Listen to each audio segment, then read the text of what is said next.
Good morning, all of you. This is Shankini here. Welcome to my channel Explore Biology. So today we are going to deal with the last chapter from your bio part, that is our environment. And I will be starting with the most concerned topic, that is global warming. Okay, you can see there, this is our earth. Okay, and this is burning. Okay, so you can guess a little bit that what does it mean, global warming. Global means our earth. Okay, global means our earth, and warming means increase in temperature. So combine this, you will get the definition, that is our earth temperature is increasing. Now, why it is increasing? This is the question. Why it is increasing? This is our question. Why? Our temperature is increasing because of various activities. First and the foremost thing which is responsible for increasing our temperature is we human beings. Okay, we are the people. We are creating this. We are harming our earth. Okay, to at most extent, to almost at the last level of extent, we have done the damage to our earth. Now we are going to read okay about this. What is global warming? What is a word often you came across when we are going to read this global warming? It is the greenhouse effect. Now what is it? Okay, is there any relation between greenhouse effect and global warming? Which one is good? Is greenhouse effect is good or global warming is good? Okay, so today we are going to clarify all our doubts regarding global warming and greenhouse effect. I found many of the answers where you people used to write that greenhouse effect is also bad. Okay, it is one of the concern of global warming and all. Please don't have this misconception and all. Okay, so today please try to understand this clearly. You can write in your own words. Okay, if you understand the topic, you can write in your own words. Now, greenhouse effect, what is it? First of all, this is our sun, and you know that our earth is rotating around the sun. Okay, and the part of the earth which is receiving the sun rays, this is the daytime. Okay, now when this heat will be received, amount of heat will be received by this part during the daytime. Okay, and you know that heat is a form of energy. Energy can neither be created nor destroyed. It only transferred from one form to another, that we know. Now when this heat will be transferred, how it will be transferred? Okay, it will go back to the earth. It will go back to the atmosphere again. Now my question is that how this heat is increased. Our question is that how this heat is getting increased, which is causing the global warming. Okay, now before industrialization, what happened before? Okay, so let us know that what happened before, what was the condition before industrialization and what is the condition after industrialization. Okay, then you can understand clearly what is greenhouse effect. Now what happened, this is a normal phenomenon. This what happened, this is our earth. Okay, and these are various dust particles which are present. So this heat, our amount of heat is absorbed here by this dust particle and amount of heat is reflected back. Okay, so before industrialization, what happened, this dust particle are less. Okay, so a less amount of heat are absorbed by this dust particle, and this is necessary also because of this absorption of heat. Okay, there is a blanket around the earth's surface which is known as atmosphere, and which initiate the sustainability of life on earth. Because of the presence of this atmosphere only, life sustained on earth, and because of the presence of water also. Okay, so this dust particle wrap around and they act as a blanket. It helps to retain the minimum temperature. Suppose the temperature is 17 to 20 degrees centigrade. It helps to maintain this temperature. Now, you will ask me question, what will happen if the temperature is not maintained? If the temperature is not maintained in the morning time, in the daytime, it will be, the temperature will be around 50 degrees centigrade. And at the night time, it will drop to around minus 20 degrees centigrade. So can we people survive? Can any life form survive on that? No. So because of the presence of this dust particle, it helps to maintain a minimum temperature. That is the reason only the life forms exist on the earth. Okay. Now, what happened after industrialization? After industrialization, this dust particle increases. This dust particle increase at a higher rate. How they are increased? Because of emission of automobile exhaust, then burning of fossil fuel, this dust particle is increased. Now, as a result of it, as this dust particle increase, so more amount of heat will be absorbed by the dust particle, so the temperature will be increased to a extent, and that is increasing the overall earth temperature. That is known as global warming. Now, greenhouse effect, whether it is good or bad, greenhouse effect is good. This is greenhouse effect. This is good because these dust particles are maintaining a minimum temperature, and because of which only life forms exist on earth. Whereas this, after industrialization, what happened? Because of our activities, this dust particle has been increasing, and it is continuous increasing, continuous process. It is going day by day. It is increasing day by day. So because of this dust particle are increasing day by day. As a result of which, what happened? The earth temperature is increasing at an extent. Okay. Now, so if anyone asks you whether greenhouse effect is good or bad, it is good because of greenhouse effect only life forms. Because of greenhouse effect, because of the greenhouse effect, the atmosphere is there, and because of this only the temperature is maintained. Okay, and life form exists on Earth. Now, whenever you will come across this greenhouse effect, we get this diagram. This is the diagram here. that a glass house is there.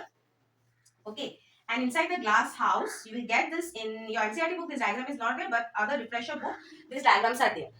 So this is greenhouse farming. What is it? Let us know. Greenhouse farming. Why they have given this example? This is greenhouse farming. So this kind of farming are practiced in USA for growing the high rate crops. Okay, this is practiced in USA for growing high rate crops like tomato, capsicum, this kind of crop. Okay, and now you can ask me that ma'am, whether this rice paddy, whether this thing will not cannot be grown in this such kind of arrangement. No, because that one paddy, rice, bajra, wheat, maize, this require a lot of space for growing. Okay, it cannot be grown in such kind of setup. This thing are grown for this ornamental plants and tomato, capsicum, this kind of high rate crops are grown in this condition. Now in USA the temperature, you know, the temperature is very low there. So now this kind of crop required a high range of temperature. Now what they have done, they have used a glass room, okay, a glass house where they will grow this kind of crop. And in this glass room or glass house, the sun rays used to fall directly, and there is no place of radiating this heat. There is no place of radiating this heat. As a result of which, what happened? This temperature will increase to an extent. So the crops are grown here. Okay. Now what happened? Why they are using this diagram? They are using this diagram in order to show us the global warming. The same thing is happening on our Earth.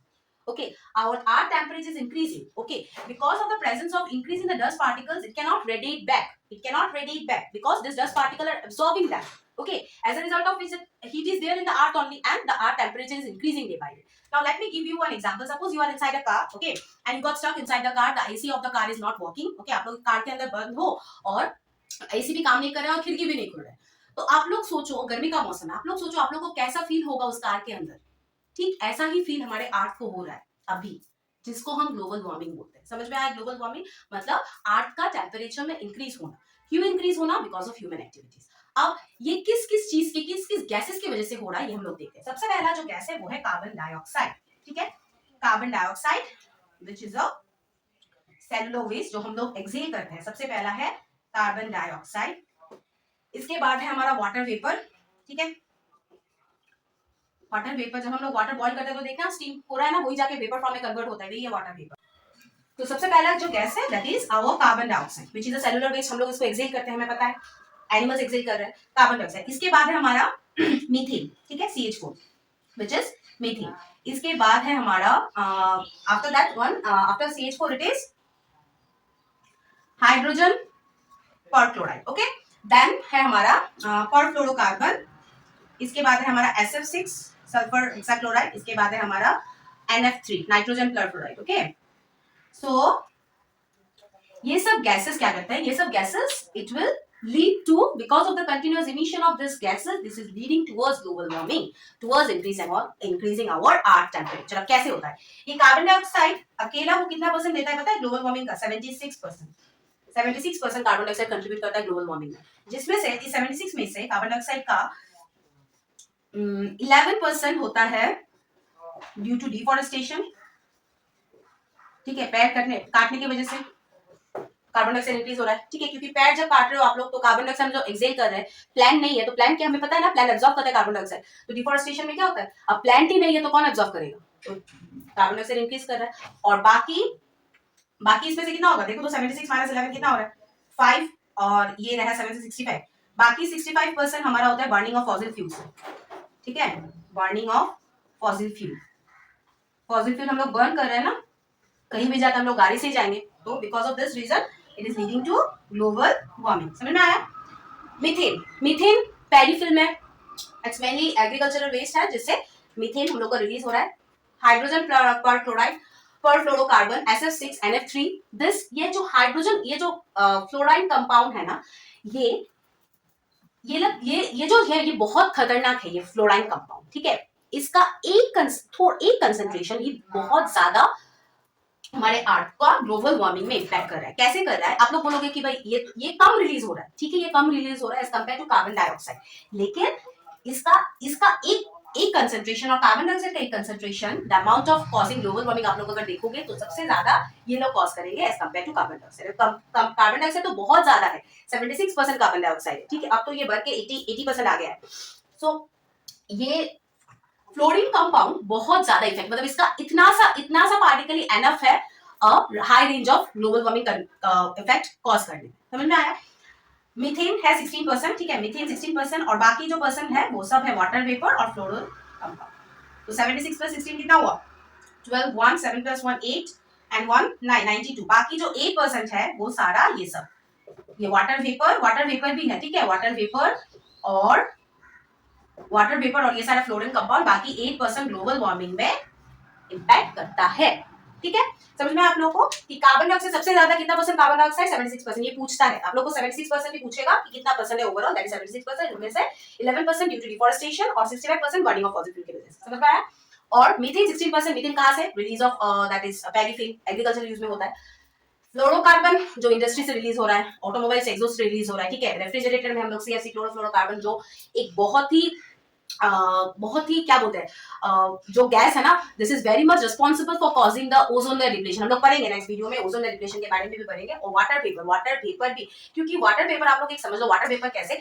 अब देखो आप लोग एक पानी गर्म कर रहे हो, ठीक है, और एक लोहा गर्म है और एक पानी गर्म है, कौन सबसे ज्यादा ठंडा होगा? पानी या फिर वो लोहा?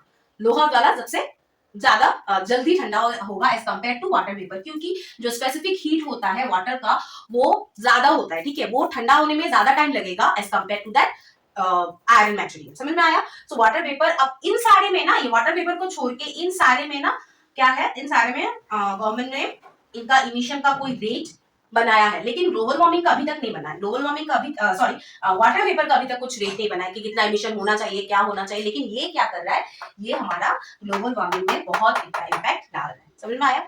अब हम देखेंगे कि इम्पैक्ट ऑफ ग्लोबल वार्मिंग होने, अभी हम लोगों ने पढ़ा भाई ग्लोबल वार्मिंग क्या है, किन चीजों की वजह से ग्लोबल वार्मिंग हो रही है, लेकिन ग्लोबल वार्मिंग क्या कर क्या रहा है, क्या क्या इम्पैक्ट हो रहा है, what are the impacts of global warming, हम लोग ये देखेंगे। इम्पैक्ट क्या है ग्लोबल वार्मिंग का, इम्पैक्ट्स ऑफ ग्लोबल वार्मिंग, ठीक है। आप लोग अच्छी तरह से समझो, समझने से आप लोग खुद लिख पाओगे, नो नीड टू स्टडी, पढ़ने की जरूरत नहीं, आप लोग ये समझ लो, आप लोग खुद ब खुद लिख पाओगे। समझ में आया? Impacts of global warming. अच्छा, हम लोग बहुत सुनते हैं ना मेल्टिंग ऑफ ग्लेशियर्स, ये क्या है भाई? Melting of glaciers, melting of glaciers, Himalaya में ग्लेशियर्स हम लोग को पता है, ठीक है, मेल्टिंग ऑफ ग्लेशियर्स, हिमालय में ग्लेशियर्स हम लोग को पता है। अब इस मेल्टिंग ऑफ ग्लेशियर्स की वजह से क्या, मेल्टिंग ऑफ ग्लेशियर्स कैसे हो रहा है ग्लोबल वार्मिंग की वजह से? मेल्टिंग ऑफ ग्लेशियर्स देखो, जब अर्थ का टेम्परेचर इंक्रीज होगा तो अर्थ का जब दिस इज अर्थ का जब ये जो अर्थ का जो टेम्परेचर है वो जब इंक्रीज होगा, ठीक है, सो जो स्नो है, ग्लेशियर्स है, वो मेल्ट होना स्टार्ट होंगे। ये तो भाई एक इफेक्ट है जिससे मेल्टिंग ऑफ ग्लेशियर्स हम बोलते हैं, जिससे क्या होगा, ग्लेशियर्स मेल्ट होगा, किसमें फॉर्म करेगा? वाटर में फॉर्म करेगा। तो जब मेल्टिंग ऑफ ग्लेशियर्स होगा तब क्या होगा? फ्लड होगा। ये तो हमें दिख रहा है, ये तो हमें सीधा वाला है, डायरेक्ट वाला है, हमें पता चल रहा है कि भाई अर्थ का टेम्परेचर इंक्रीज हो रहा है जिसकी वजह से मेल्टिंग ऑफ ग्लेशियर्स हो रहा है। अब मेल्टिंग ऑफ ग्लेशियर्स होगा, स्नो बर्फ पिघलेगा तो फ्लड होगा, ठीक है। अब और एक जो है वो चीज है इनकम्प्लीट कंबशन, जिसकी वजह से भी मेल्टिंग ऑफ ग्लेशियर्स हो रहा है। ये देखो ये कैसे होता है इनकम्प्लीट कंबशन, कंबशन मतलब क्या है? कोई चीज जलना, किसी भी चीज का जलना, इसको हम कंबशन बोलते हैं, ठीक है। अब जब वो चीज अच्छी तरह से ना जले, उसको बोलते हैं इनकम्प्लीट कंबशन। अब देखना चूल्हे में जब हम खाना बनाते हैं तब देखना जिस पतीले में बनाओगे उसके नीचे देखना काला करके कुछ जम जाता है, वो क्या है? वो कुछ नहीं, वो कार्बन है, जिसको हम बोलते हैं ब्लैक कार्बन और सूट, ब्लैक कार्बन और सूट। सो जब ऑटोमोबाइल एग्जॉस्ट से जब निकलता है, इसमें इनकम्प्लीट कंबशन होता है, जिससे ये ब्लैक कार्बन और वो सूट दोनों को रिलीज होता है, और वो जाके क्या करता है, वो जाके हमारे एटमोस्फेयर में 10 पार्टिकल के साथ मिल जाता है। अब ये 10 पार्टिकल के साथ मिलेगा, ये तो काला रंग का होता है ना, 10 पार्टिकल से मिलेगा, ये ब्लैक कलर का, तो ये बहुत ज्यादा अच्छी तरह से एब्जॉर्ब करता है। किसको एब्जॉर्ब करेगा? हीट को एब्जॉर्ब करेगा। हीट को एब्जॉर्ब करेगा तो ज्यादा हीट एब्जॉर्ब होगा, तो क्या होगा? ग्लोबल वार्मिंग ज्यादा होगा। अब ये जो पार्टिकल है एटमोस्फेयर में 10 पार्टिकल से मिल जाता है, इसके बाद वाया रेन ये फिर से हमारे अर्थ में आता है, ठीक है, और जाके वो गिर गया हमारे ग्लेशियर्स के ऊपर। ये हमारे ग्लेशियर्स है, इस ग्लेशियर्स के ऊपर जाके वो गिर गया। अब जब ये ग्लेशियर्स के ऊपर जाके गिर गया, जो ये ब्लैक कलर का है वो ज्यादा हीट एब्जॉर्ब करेगा। हमें पता है इस टाइम गर्मी के दिनों में ब्लैक कलर के कपड़े नहीं पहनते हैं क्योंकि ज्यादा हीट एब्जॉर्ब करेगा। तो ये जो सूट पार्टिकल्स है, ये क्या होगा, ये जाके यहाँ पे एक चादर की तरह वो बिछा देगा वहां पे, जिसकी वजह से क्या होगा, ज्यादा हीट उसमें एब्जॉर्ब होगा। अब ज्यादा जब हीट एब्जॉर्ब होगा तो ज्यादा जल्दी ये बर्फ पिघलेगा, ठीक है, ये जिसकी वजह से मेल्टिंग ऑफ ग्लेशियर्स हो रहा है, which is the effect of global warming. समझ में आया? अब मेल्टिंग ऑफ ग्लेशियर्स हमें दिख रहा है फ्लड हो रहा है, ठीक है। फ्लड से क्या हो रहा है? फ्लड से हमारा क्या हो रहा है? हम लोग असम में रहने वाले लोग, हम लोग को पता है कि फ्लड से क्या क्या चीज होता है, because we are more prone to this. Okay, last 2022 में ही हमने देखा, 2022 यस 2022 में हमने देखा कि दो बार फ्लड आया। ओके, तो what are the condition that happen after the flood? Increasing, sudden increase in the water level. So क्या क्या चीजें होता है? इकोनॉमिक लॉस होता है, ये तो हमें पता है। बहुत सारे लोगों का घर सब कुछ बिखर जाता है, ठीक है, वो लोग को फिर से जाके घर बनाना पड़ता है, खाने की कमी होती है, बहुत सारी चीजें ऐसे हैं। इसके बाद डिजीज भी होता है, ठीक है, फ्लड के बाद, फ्लड जाने के बाद आप लोग देखना कि बहुत सारे लोग बीमार पड़ते हैं, कम्युनिकेबल डिजीज की चांसेस इंक्रीज होते हैं। So this is the condition of the flood. अब एक जगह में देखोगे कि फ्लड हो रहा है और एक जगह में देखोगे कि भाई बारिश ही नहीं है, ये क्या है? ये भी ग्लोबल वार्मिंग का इफेक्ट है। एक जगह में पानी ही पानी है और एक जगह में पानी है ही नहीं, ठीक है। अब मेल्टिंग ऑफ ग्लेशियर से फ्लड हुआ, और एक चीज क्या होता है पता है? अब देखो, जब जब ये ग्लेशियर जब मेल्ट करेगा ना, तो ये जो स्नो है ना, ये मेल्ट कर रहा है। अब ये तो मास है, इसमें तो मास है ना इसका, तो सडन जब मास शिफ्ट होगा, सडन जब किसी जगह से अगर कोई चीज हम लोग सडनली हटा दें, ठीक है, सडन जब मास शिफ्ट होगा, this result in the tremors of earthquake, ठीक है। अर्थक्वेक के चांसेस बढ़ जाते हैं, जिसकी वजह से सुनामी होगा। और सुनामी होने से क्या क्या चीजें हैं, हम लोग को पता है क्या क्या चीजें होती है सुनामी होने से, ठीक है।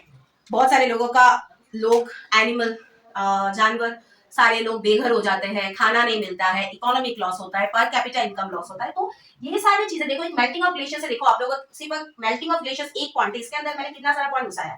पहला वाला फ्लड हो गया, इसके बाद हमें देख लिया कि डायरेक्ट वे में, इनडायरेक्ट वे में हमें कैसे मिल रहा है, कैसे हो रहा है melting of glaciers because of the incomplete conversion. इसके बाद हमने देखा कि अर्थक्वेक के चांसेस भी बढ़ रहे हैं, ठीक है, अर्थक्वेक के चांसेस भी बढ़ रहे हैं। कैसे बढ़ रहे हैं? क्योंकि मास शिफ्ट हो रहा है, तो जब मास शिफ्ट होगा तो अर्थक्वेक के चांसेस बढ़ेंगे, तो अर्थक्वेक बढ़ेगा तो सुनामी होगा, अर्थक्वेक के चांसेस होगा that is the tsunami only, तो सुनामी होगा तो क्या क्या चीजें हो रहा है। इसके बाद जो चीज है हम लोग जो देखेंगे वो है हमारा क्या इंपैक्ट होता है। रेट ऑफ इवापोरेशन इंक्रीज होता है, रेट ऑफ इवापोरेशन इंक्रीज होगा। कैसे होगा भाई? अब देखो, ग्लेशियर्स मेल्ट किया, फ्लड आया, ठीक है। इवापोरेशन क्या है? इवापोरेशन मतलब सरफेस का जो वाटर का जो सरफेस लेयर है वो क्या करता है, because of the presence of heat वो it will get convert into vapour, ठीक है। अब जब इवापोरेशन का रेट इंक्रीज होगा तो क्या होगा? ज्यादा क्लाउड फॉर्म होगा। अब ज्यादा क्लाउड जब फॉर्म होगा, ज्यादा बारिश होगा, अचानक दिन बादल बरसात जो बोलते हैं ना हम लोग, वही होता है। बारिश की जरूरत नहीं है, जब जरूरत नहीं है तब बारिश आ जाता है। अब बारिश होगा तो अचानक से बारिश होगा, तब क्या प्रॉब्लम होगा? अचानक से बारिश जब हुआ, ठीक है, तो सबसे पहले तो कल्टीवेशन में प्रॉब्लम आएगा। जिस प्लांट को जरूरत नहीं है पानी की, उस प्लांट में जाके पानी गिरेगा, सारा प्लांट खराब हो जाएगा।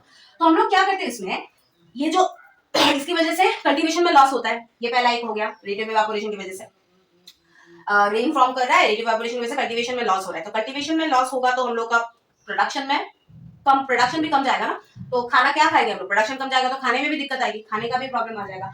और इसमें क्या होता है, ग्राउंड वाटर लेवल भी डिक्रीज करता है। अब आप बोलोगे कि ग्राउंड वाटर लेवल कैसे डिक्रीज हो रहा है भाई? ग्राउंड वाटर लेवल भी डिक्रीज हो रहा है, तो ग्राउंड वाटर लेवल कैसे डिक्रीज हो रहा है? देखो, पानी तो हमें मिल रहा है, तो पानी मिल रहा है तो ग्राउंड वाटर लेवल डिक्रीज कैसे होगा?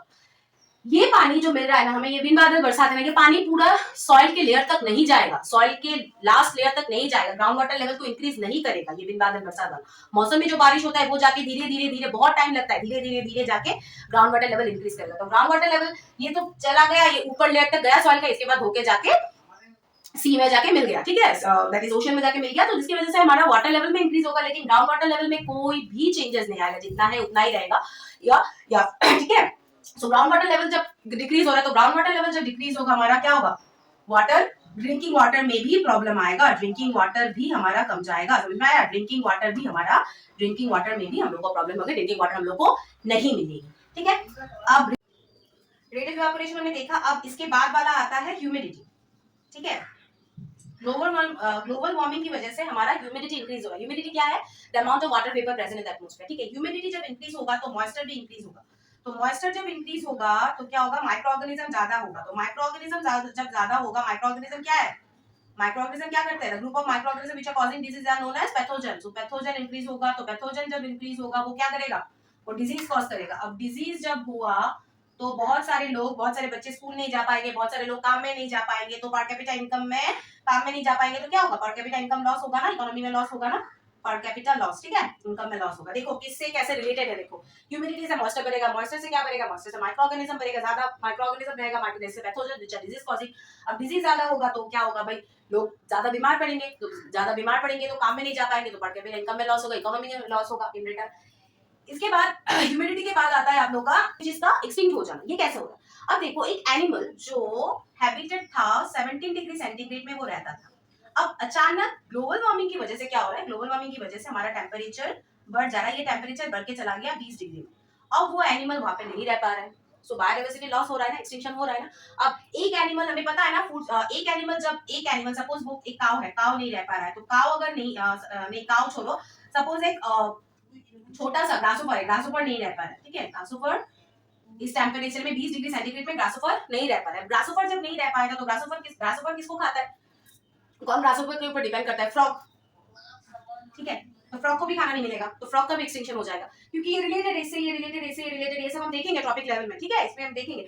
सो एक्सटिंक्शन जब टेम्परेचर में इंक्रीज होगा तो कोई भी एक एनिमल अगर नहीं रह पाएगा, क्योंकि ये पूरा रिलेटेड एनवायरमेंट एक से एक रिलेटेड है, ठीक है, ऐसा नहीं है कि भाई एक किसी को मार के फेंक दिया, क्योंकि एक पूरा एनिमल का जो जितने सारे एनिमल थे पूरे माइक्रो ऑर्गेनिज्म भी इंपॉर्टेंट है, ठीक है, एक एक छोटा छोटा चीज इंपॉर्टेंट है एनवायरमेंट पे। एवरीवन आप लोग everyone has a right to live on this atmosphere, on this environment, ठीक है, यही बोलते हैं, क्योंकि क्यों बोलते हैं ये चीज कि everyone has the right to live on this atmosphere, because अगर कोई भी एक बायोडाइवर्सिटी इफेक्ट होगा तो सारा लेवल में सारे में चेंजेस आएंगे, और वो चेंजेस बहुत ड्रास्टिक चेंजेस होंगे। सो देखो टेम्परेचर की वजह से एक एनिमल अगर ग्रासोफर मर जाता है तो ग्रासोफर को फ्रॉग को खाना नहीं मिलेगा, फ्रॉग को खाना नहीं मिलेगा, फ्रॉग को कौन खाता है, स्नेक, तो स्नेक को भी खाना नहीं मिलेगा, स्नेक को खाना नहीं मिलेगा तो ईगल को खाना नहीं मिलेगा, तो सारे क्या होगा, सारे धीरे धीरे it will move towards extinction, ठीक है, इसलिए हम लोगों ने नाम दिया एक्सटिंक्शन।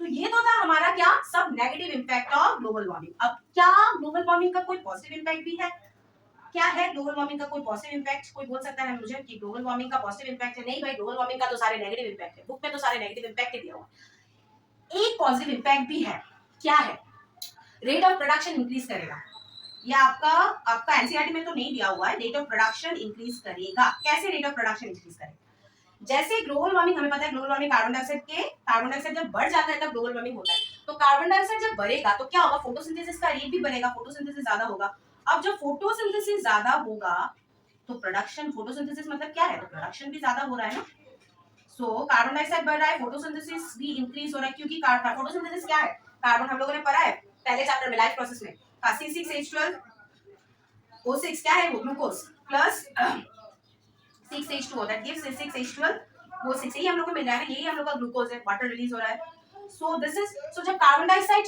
बढ़ रहा है तो कार्बन डाइऑक्साइड भी बढ़ेगा, फोटोसिंथेसिस का रेट इंक्रीज होगा, जिसकी वजह से प्रोडक्शन बढ़ेगा, ठीक है, कार्बन डाइऑक्साइड बढ़ रहा है तो ज्यादा क्या होगा, ज्यादा ग्लूकोज फॉर्म करेगा, जिसमें मतलब क्या ग्लूकोज फॉर्म कर रहा है तो प्रोडक्शन ज्यादा हो रहा है, समझ में, this is one and only one positive impact of global warming, global warming की वजह से रेट ऑफ प्रोडक्शन इंक्रीज हो रहा है, okay, so let us revise at a glance, okay, क्या क्या क्या हम लोगों ने देखा, सबसे पहले हम लोगों ने देखा कि ग्लोबल वार्मिंग क्या है, ग्लोबल मतलब आर्ट, वार्मिंग मतलब टेम्परेचर, तो increase in temperature, so art का टेम्परेचर इंक्रीज हो रहा है, ठीक है, जिसको हम ग्लोबल वार्मिंग बोलते हैं। ग्रीन हाउस इफेक्ट क्या है, ग्रीन हाउस इफेक्ट अच्छा है या बुरा है, अच्छा है, ग्रीन हाउस इफेक्ट की वजह से क्या हो रहा है, एटमॉस्फेयर है, ओके, लेयर है, जिसकी वजह से हमारा temperature, there is a minimum temperature is there resist in the earth, because of which only life form exist on earth, ठीक है। इसके बाद हमने देखा कि इम्पैक्ट्स ऑफ ग्लोबल वार्मिंग क्या क्या क्या गैसेस है जो रिस्पॉन्सिबल करता है ग्लोबल वार्मिंग है, कार्बन डाइऑक्साइड है, फ्लोरोकार्बन है, SF6 है, NF3 है, ठीक है, ये सब मीथेन है, ये सब क्या कहते हैं, which are contributing towards global warming. And हम लोग उसके बाद देखा हम लोगों ने impact of global warming, negative impact तो ज्यादा है, मेल्टिंग ऑफ ग्लेशियर्स, फ्लड है,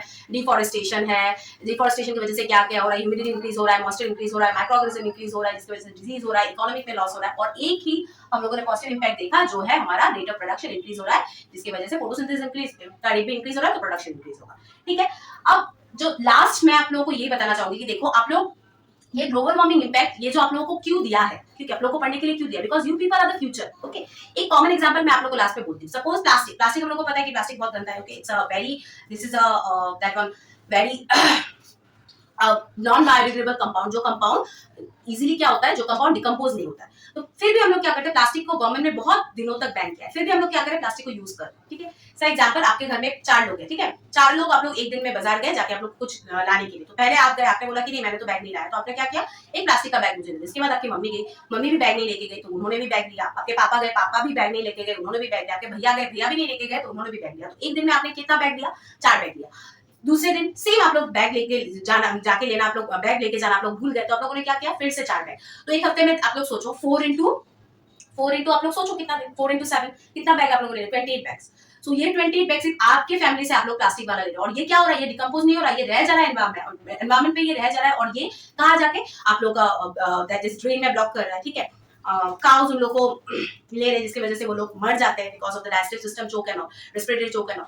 so this thing, and even the plastic bottle में जो पानी पीते हैं ये भी बहुत गंदा है। So this thing you should take it on a concern, on a high note now. ठीक है, आप लोग अगर चाहो तो आप लोग, अरे भाई प्लास्टिक का बैग ही एक अपने पास रख दो ना, जब जाओगे वही यूज करो। फिर भी तो आप लोग 28 बैग, इतना सारा बैग तो यूज नहीं करोगे ना, एक बैग यूज करोगे। This is the small steps you can take, the initiative you can start. आप लोग क्या सोचते हैं कि भाई हमारे करने से क्या प्रॉब्लम होगा, हमारे करने से कितना ही बदलाव आ जाएगा, पर बदलाव एक से ही होता है, and we have to start. It's a high time now because the art is our motherland. We are living on that, and we should protect our art from getting depleted day by day, because it is the high time. The art temperatures increase and the devastating effect we are facing this. और अगर अभी हम लोग नहीं समझेंगे तो बाद में हम लोग ही पछताएंगे। समझ में आया? Okay, thank you, bye bye, take care.